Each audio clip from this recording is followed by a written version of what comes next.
At 0647 on June 6, 1944, Commander Samuel Dealey stood in the cramped conning tower of USS Harder, watching three Japanese destroyers cut through the moonlit waters off Tawi Tawi, tracking his submarine with deadly precision. 37 years old, 5 war patrols, 18 enemy ships destroyed. The Imperial Japanese Navy had dispatched Minazuki, Hayanami, and Tanikaze with orders to eliminate the American submarine that had been terrorizing their supply lines for 3 weeks. Until April 1944, American submarines avoided Japanese destroyers. A destroyer moved at 35 knots. A submerged submarine struggled to reach 9. Between December 1941 and March 1944, Japanese destroyers had sunk 14 American submarines. 0 American submarines had sunk a Japanese destroyer while both vessels actively engaged in combat. Commander Dealey changed that equation on April 13th. When destroyer Ikazuchi charged Harder's position at flank speed, every officer on the bridge expected Dealey to dive deep and run. Instead, he ordered flank speed ahead, straight at the destroyer. At 900 yards, Harder fired 4 torpedoes in a spread pattern. 2 torpedoes struck amidships. The destroyer exploded and sank in 5 minutes. Dealey's radio report became famous throughout the Pacific Submarine Force. Expended 4 torpedoes and 1 Jap destroyer. Admiral Soimu Toyota, commander-in-chief of the Japanese Combined Fleet, didn't find it amusing. Between January and May 1944, Japan had lost 23 destroyers. Operation Ago, the plan to destroy the American invasion fleet at the Philippines, required precise coordination. Losing destroyers to submarine attacks disrupted everything. By late May, Toyota had concentrated the mobile fleet at Tawi Tawi anchorage. 4 battleships including Yamato, 9 carriers, 15 cruisers, 28 destroyers. The largest concentration of Japanese naval power since Midway. American code breakers knew they were coming. Admiral Charles Lockwood sent Harder to patrol the waters around Tawi Tawi and attack targets of opportunity. For 9 days, Harder operated undetected. Then, on June 6th at 0300, a Japanese patrol plane spotted Harder's periscope wake 15 miles north of Tawi Tawi. 3 destroyers responded immediately. If you want to see how Dealey's aggressive tactics turned out against 3 destroyers hunting him simultaneously, please hit that like button. It helps us share more forgotten stories about the submarines that changed naval warfare. Please subscribe. Back to Dealey. Commander Dealey studied the lead destroyer through his periscope. Minazuki, 1,250 tons, 4 5-inch guns. She was closing fast, zigzagging to avoid torpedo attacks. Behind her, 2 more destroyers spread out in a search pattern, boxing Harder into a kill zone. Dealey swung Harder's bow directly at Minazuki. Range, 1,100 yards. Time to collision, 96 seconds. Every man in Harder's conning tower knew what down the throat meant. You fire torpedoes straight at an attacking destroyer's bow, then dive beneath her keel. If your torpedoes miss, the destroyer drops depth charges directly on your position. If you dive too late, the destroyer rams you. At 750 yards, Dealey fired 3 torpedoes. Take her down, 300 feet. Harder's bow dropped at a 30-degree angle. 40 seconds after firing, 2 explosions shook Harder so violently that light fixtures shattered. Then a 3rd explosion lifted Harder's stern 6 feet before slamming back down. Dealey climbed to periscope depth. Where Minazuki had been, he saw debris and an oil slick. The destroyer had broken in half and was sinking. The other 2 destroyers were racing away, dropping depth charges at random. Admiral Toyota received the news at 0900. He ordered 6 more destroyers to find the submarine. By noon, Japanese patrol planes were searching every 20 minutes. But Dealey wasn't finished hunting. June 7th, 0230. Harder surfaced to recharge batteries. The night was pitch black. No moon, heavy cloud cover. Perfect conditions. At 0312, radar contact. Single ship, bearing 095, range 8,000 yards, closing fast. The contact was moving at 28 knots. Definitely a destroyer. Destroyer Hayanami, 1,700 tons, had been searching for American submarines since 0100. Her captain, Commander Hideo Kuboki, had received orders to return to base at 0300. He was exhausted. Nobody expected an American submarine to attack on the surface at night. Dealey ordered flank speed. Harder's diesel engines pushed the submarine to 21 knots. He was closing the range deliberately. Get inside the destroyer's radar detection range before they spotted you. At 4,000 yards, Hayanami's radar operator picked up a surface contact. Small, moving fast. Probably another destroyer returning to base. At 3,000 yards, Kuboki realized his mistake. American submarine. He ordered flank speed and turned to ram. Too late. At 2,300 yards, Dealey fired 4 torpedoes. 2 struck Hayanami's starboard side near the aft magazine. The explosion tore the destroyer's stern completely off. The ship rolled 90 degrees, her propellers still spinning as she went under stern first. Kuboki and 147 sailors died. Dealey submerged immediately. Japanese patrol planes would arrive within minutes. 2 destroyers in 24 hours. The Imperial Japanese Navy was hunting him with everything they had. Admiral Toyota was furious. 2 destroyers lost in 2 days to the same submarine. He pulled 8 destroyers from convoy escort duty and organized them into hunter-killer groups. Their only mission? Find and destroy the American submarine operating near Tawi Tawi. Every destroyer captain received the same orders. Maximum aggression, no retreat, kill that submarine. On June 8th, Dealey took Harder south towards Sabutu Passage, the narrow strait between Tawi Tawi and Borneo. Japanese destroyers patrolled that passage constantly. Dealey wanted to see how many he could sink before they figured out his tactics. At 1400 hours, lookouts spotted 2 destroyers steaming in formation, Tanikaze and an unidentified escort. Both were moving at 25 knots, conducting a standard search pattern. Dealey studied their movements for 90 minutes. The destroyers were following a predictable zigzag pattern, changing course every 8 minutes. That gave him maybe 30 seconds to set up a shot after each turn. He positioned Harder directly in their path and waited. At 1630, Tanikaze turned toward Harder's position. Range, 3,000 yards. Dealey let her close. 2,500 yards. 2,000. 1,500. At 1,200 yards, he fired 4 torpedoes at 17-second intervals. The first torpedo missed. The second struck Tanikaze near the bridge. The third hit the forward magazine. The explosion was so massive that Harder's crew heard it clearly underwater, even with the hatches sealed. Tanikaze's bow section separated from the main hull. Both pieces sank within 3 minutes. The escort destroyer immediately turned and charged Harder's position, dropping depth charges as she came. Dealey took Harder deep. 400 feet. The depth charges exploded overhead, shaking the submarine violently but causing no serious damage. After 40 minutes, the destroyer gave up and withdrew. 3 destroyers in 3 days. Admiral Toyota was about to make a decision that would change the entire course of the Battle of the Philippine Sea. But first, Dealey had one more destroyer to sink. And this time, he was going to do it in broad daylight, with 2 Japanese destroyers watching. June 9th, 0500. Dealey took Harder to periscope depth, 12 miles southwest of Tawi Tawi. What he saw made every man in the conning tower hold their breath. Dead ahead, 4 Japanese destroyers steaming in line abreast formation, actively searching for submarines. Their sonar was pinging so loud, Harder's sound operator could hear it without headphones. Dealey had 8 torpedoes remaining. 4 destroyers meant he'd get maybe 2 shots before they overwhelmed him. He studied their formation through the periscope. The lead destroyer was zigzagging aggressively.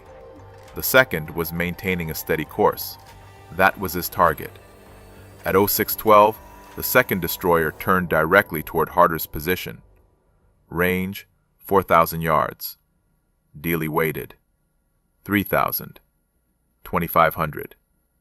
At 1,800 yards, He fired 3 torpedoes. All 3 struck the destroyer's port side within 5 seconds of each other.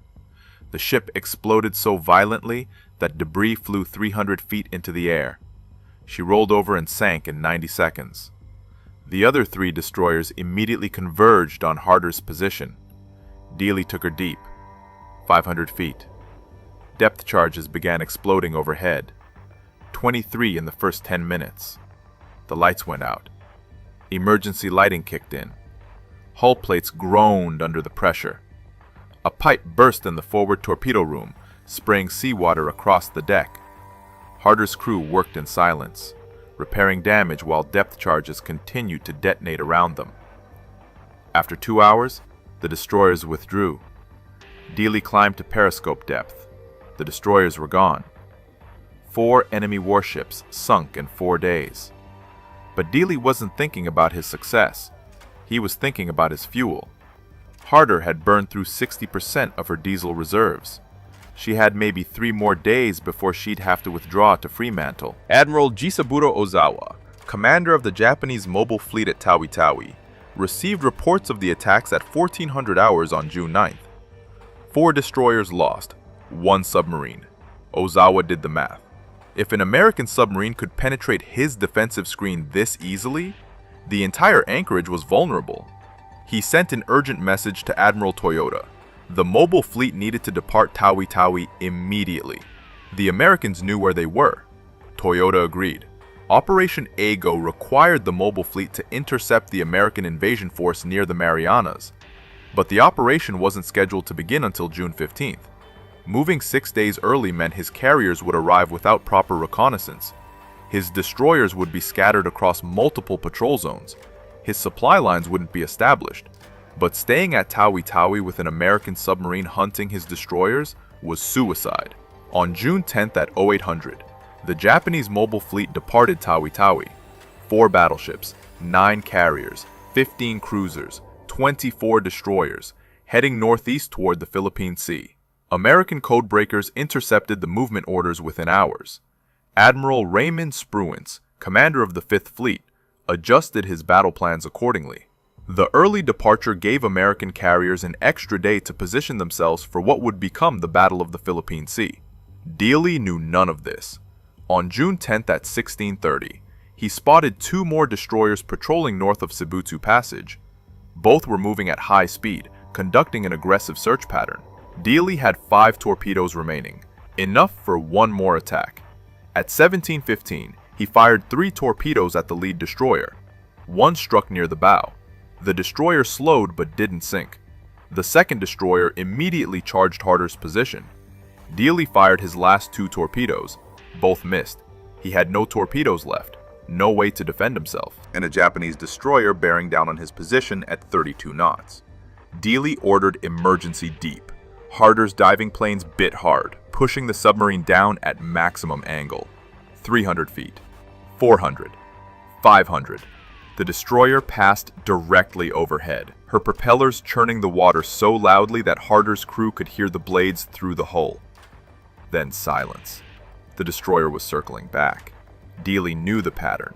The destroyer would make multiple passes, dropping depth charges on each run until either the submarine surfaced or imploded. Harder had no torpedoes to fight back, no way to damage the destroyer. His only option was to outlast the attack and hope the destroyer ran out of depth charges first. The first pattern dropped at 17:23. 6 depth charges exploded in a tight pattern around Harder. The submarine rolled 15 degrees to starboard. Light bulbs shattered. Men grabbed handholds. A second pattern dropped 2 minutes later, closer this time. The explosions lifted Harder's stern and slammed it back down. Cork insulation rained from the overhead. A hydraulic line burst in the control room. For 90 minutes, the destroyer hunted Harder. 42 depth charges. Most exploded too shallow or too far away, but 3 came close enough to crack gauge glass and spring minor leaks. Dealey kept Harder at 500 feet, moving at 2 knots, making as little noise as possible. Finally, at 1900 hours, the destroyer withdrew. She'd exhausted her depth charge supply. Dealey waited another hour before surfacing. The ocean was empty. No destroyers. No patrol planes. Just darkness and the sound of diesel engines recharging batteries. Harder limped south toward Fremantle at 8 knots, preserving fuel. She arrived on June 26th after a 17-day patrol. The moment Harder tied up at the pier, Admiral Charles Lockwood was waiting. He'd been tracking Dealey's patrol reports via radio intercepts. 5 destroyers attacked, 4 confirmed sunk, 1 damaged. In 12 days, the most successful anti-destroyer patrol in submarine warfare history. Lockwood awarded Dealey a 4th Navy Cross on the spot. Then he asked the question every submarine commander dreaded. Can you do it again? Dealey's answer was immediate. Give me torpedoes and I'll sink 10. Harder's crew spent July in Fremantle undergoing repairs and resupply. Dealey trained new crew members on down-the-throat attack tactics. By late July, every submarine commander in the Pacific had studied Harder's patrol reports. The tactic worked. Between June and August 1944, American submarines sank 14 Japanese destroyers using variations of Dealey's aggressive approach. On August 5th, Harder departed Fremantle for her 6th war patrol. She'd been assigned to operate as part of a 3-submarine wolf pack with USS Harder and USS Harder. Commander Dealey was in charge. Their mission? Patrol the waters west of Luzon and attack Japanese shipping heading to the Philippines. The patrol started well. On August 21st, the wolf pack intercepted a 16-ship convoy off Palawan Bay. In a coordinated attack, they sank 4 cargo ships totaling 22,000 tons. On August 22nd, Harder and Harder attacked 3 coastal defense vessels off Bataan. All 3 sank.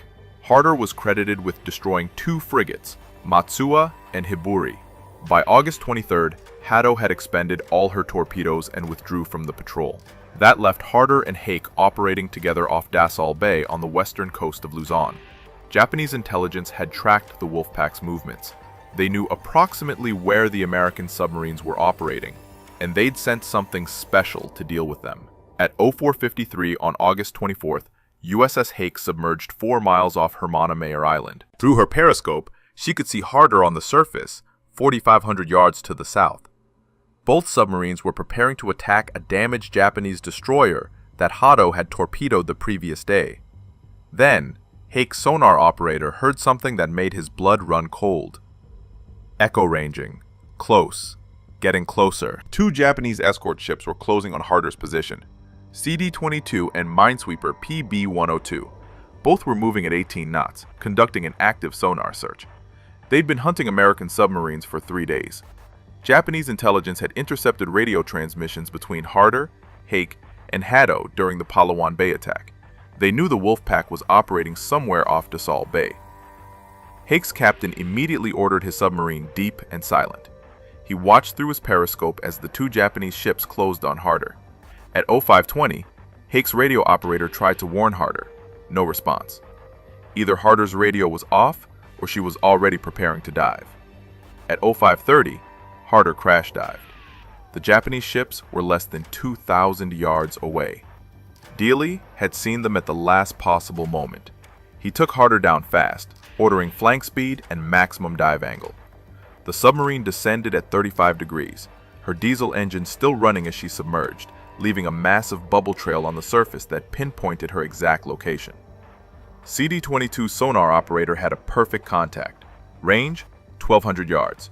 Depth, approximately 200 feet. Still diving. The escort ship's captain ordered an immediate depth charge attack. At 05:47, CD-22 made her first pass over Harder's position and dropped the full pattern of depth charges set to detonate at 250 feet. The explosions bracketed Harder perfectly. At least 3 detonated within 50 feet of her hull. The submarine's pressure hull cracked near the after torpedo room. Seawater flooded in at tremendous pressure. Harder's stern flooded completely within 90 seconds. The submarine's bow rose sharply as the stern dragged her down. Dealey ordered all ballast blown. Emergency surface. The compressed air system fought against the flooding, but there was too much water in the stern compartments. Harder couldn't reach the surface. At 05:52, CD-22 made a second depth charge run. This pattern hit even closer. The explosions ruptured Harder's main pressure hull in multiple locations. The control room flooded. All electrical power failed. Emergency lighting went dark.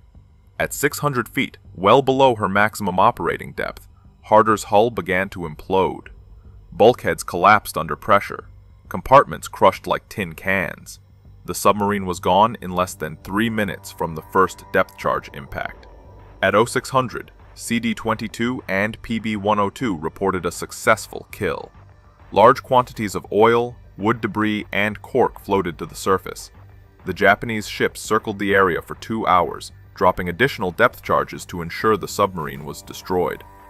They recovered no survivors. All 79 men aboard Harder died. Commander Samuel Dealey, radioman Calvin Bull, who'd earned a Bronze Star for the destroyer kills in June. Every officer and sailor who'd helped make Harder the most feared submarine in the Pacific. USS Hake remained submerged until nightfall. Her captain filed a contact report describing Harder's loss. The message reached Admiral Lockwood at 0800 on August 25th. Lockwood immediately suspended all submarine operations in the Dassel Bay area and ordered every boat to withdraw to safer waters. The news reached the United States in early September. The Navy Department announced that USS Harder was presumed lost with all hands. No additional details were provided. Submarine operations were classified. The American public wouldn't learn the full story of Harder's 5th patrol until after the war ended. But the Japanese knew. Admiral Toyota received the report on August 26th. The submarine that had terrorized his destroyer fleet for 3 months was finally gone. He ordered a commendation for CD-22's crew. What Toyota didn't know was how much damage Dealey had already done, and how his 4 days in June had changed everything. The Battle of the Philippine Sea began on June 19, 1944, 9 days after Harder sank her 4th destroyer off Tawi Tawi. Admiral Ozawa's mobile fleet engaged Admiral Spruance's 5th fleet in what would become the largest carrier battle in history. 15 American carriers faced 9 Japanese carriers, 900 American aircraft against 430 Japanese aircraft. The battle lasted 2 days. American pilots shot down 376 Japanese aircraft, while losing only 30 of their own. American pilots called it the Great Marianas Turkey Shoot. 3 Japanese carriers sank: Taiho, Shokaku, Hio. 2 battleships damaged. 1 cruiser sunk. The Imperial Japanese Navy lost 75% of its carrier air groups and would never recover. But the battle might have gone differently if Admiral Ozawa had arrived on schedule. His original plan called for the mobile fleet to depart Tawi Tawi on June 15th. That would have given his reconnaissance planes 4 days to locate the American fleet before the battle began.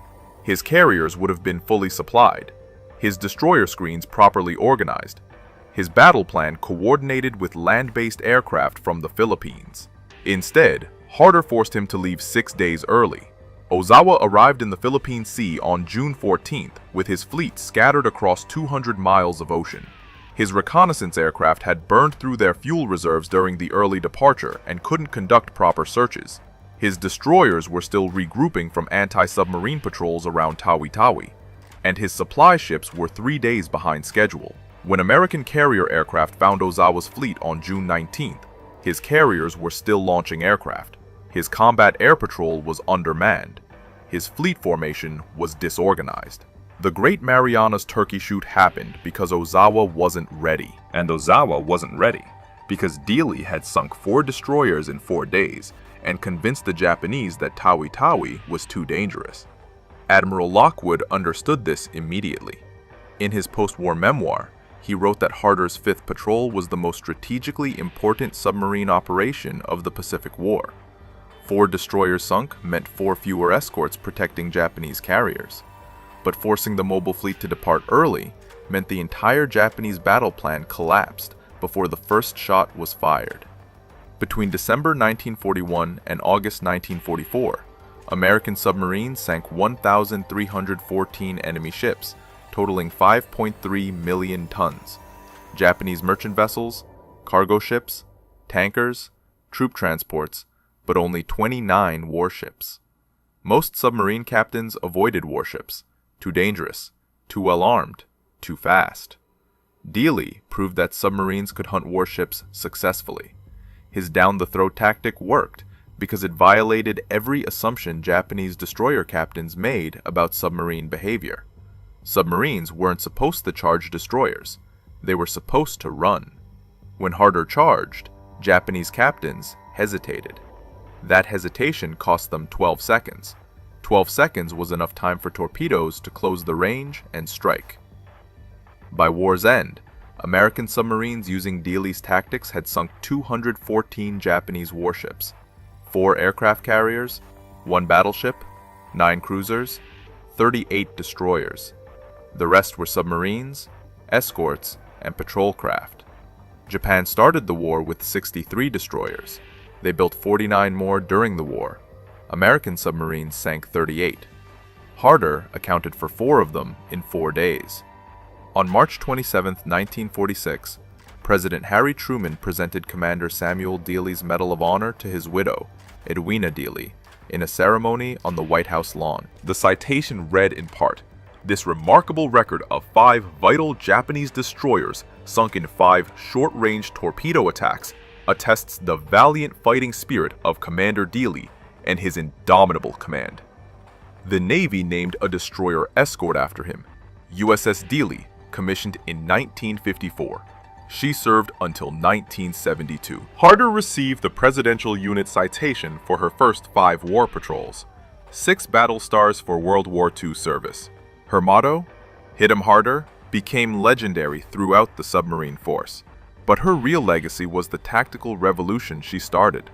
Before Harder's 5th patrol, submarine doctrine emphasized stealth and evasion. If a destroyer detected you, you ran. You went deep, rigged for silent running, and hoped the depth charges missed. Engaging destroyers in direct combat was considered suicide. The math didn't work. Destroyers were faster, better armed, and designed specifically to kill submarines. Dealey changed that math by understanding one critical fact about destroyer captains. They expected submarines to run. When a submarine charged instead, the destroyer captain had to make an instant decision with incomplete information. Turn left, turn right, maintain course, fire guns, all while torpedoes closed the range at 46 knots. Most captains chose wrong. By the time they realized their mistake, the torpedoes were already hitting. Between June and December 1944, 12 American submarines adopted Dealey's aggressive tactics. USS Tang sank 2 destroyers. USS Trigger sank 1. USS Barb sank 1 destroyer and damaged another. USS Flasher sank 3 escort vessels using down-the-throat attacks. The tactic's success rate was 63%. For every 5 attacks, submarines sank 3 destroyers and damaged 1 more. Only 1 in 5 attacks failed completely. Japanese destroyer captains adapted. By late 1944, they'd developed counter tactics. When a submarine charged, destroyers would turn away and circle back, forcing the submarine to expose her broadside to torpedo attacks from other destroyers in the formation. Or they'd slow down deliberately, letting the torpedoes pass ahead while closing for a ram. The tactic still worked, but the success rate dropped to 40%. American submarine losses increased. Between August and December 1944, 9 submarines were lost to destroyer attacks. Tang sank on October 24th, when her own torpedo circled back and hit her. Harder went down on August 24th. Darter ran aground on October 23rd while pursuing a destroyer. But even with higher losses, submarines were sinking more enemy ships than ever before. The aggressive tactics worked. Admiral Lockwood faced a difficult choice: recall all submarines and return to defensive tactics, or accept higher losses in exchange for destroying Japan's convoy system completely. He chose aggression.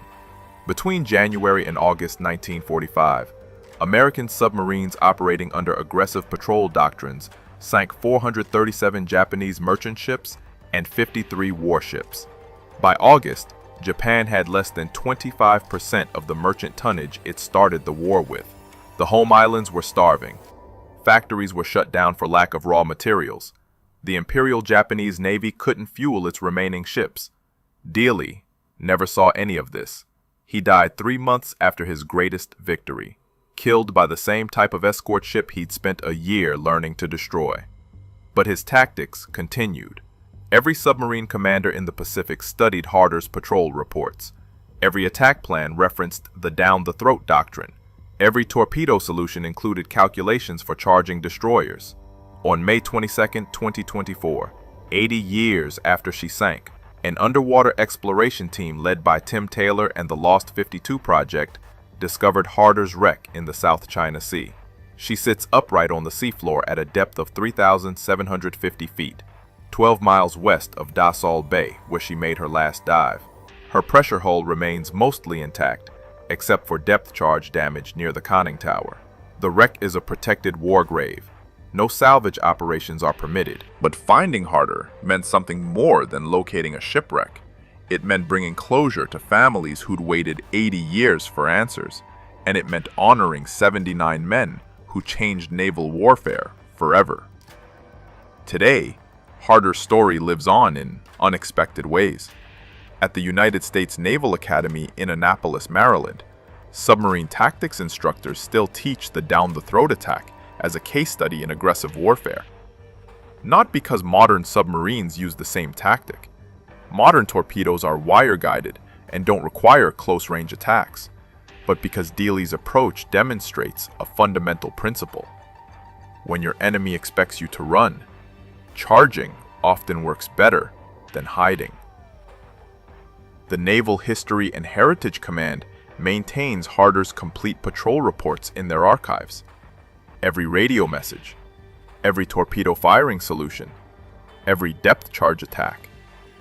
Researchers studying submarine warfare in the Pacific can trace exactly how Dealey developed his tactics across 6 war patrols.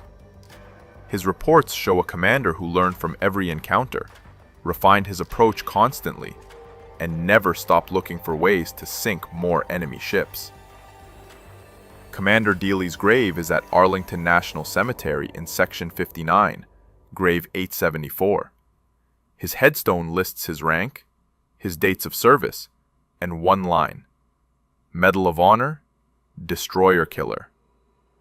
Families of Harder's crew visit every year on August 24th, the anniversary of her sinking. They place flowers. They share stories about grandfathers and great-uncles who died at 22, or 25, or 37, fighting a war most of them never expected to survive. The 79 men aboard Harder came from 38 states. Farm boys from Iowa, factory workers from Michigan, college graduates from California. They volunteered for submarine duty knowing the casualty rates. 22% of submariners who served in World War II died. That's the highest percentage of any branch of the American military. They knew the odds. They served anyway. Calvin Bull, the radio man who earned a Bronze Star for his role in sinking 5 destroyers, was 24 when he died.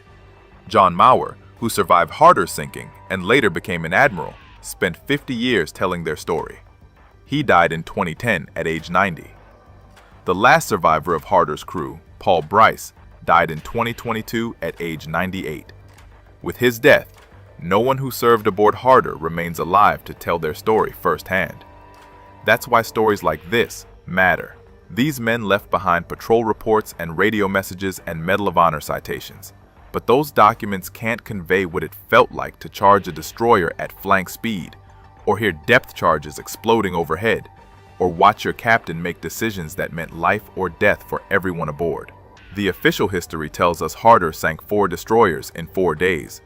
It doesn't tell us about the fear or the exhaustion or the absolute certainty that this patrol might be your last. If this story moved you the way it moved us, do me a favor, hit that like button. Every single like tells YouTube to show this story to more people. Hit subscribe and turn on notifications. We're rescuing forgotten stories from dusty archives every single day. Stories about submarine commanders who changed naval warfare with aggressive tactics. Real people, real heroism. Drop a comment right now and tell us where you're watching from. Are you watching from the United States, United Kingdom, Canada, Australia? Our community stretches across the entire world. You're not just a viewer, you're part of keeping these memories alive. Tell us your location. Tell us if someone in your family served. Just let us know you're here. Thank you for watching. And thank you for making sure Commander Samuel Dealey and the 79 men of USS Harder don't disappear into silence. These men deserve to be remembered, and you're helping make that happen.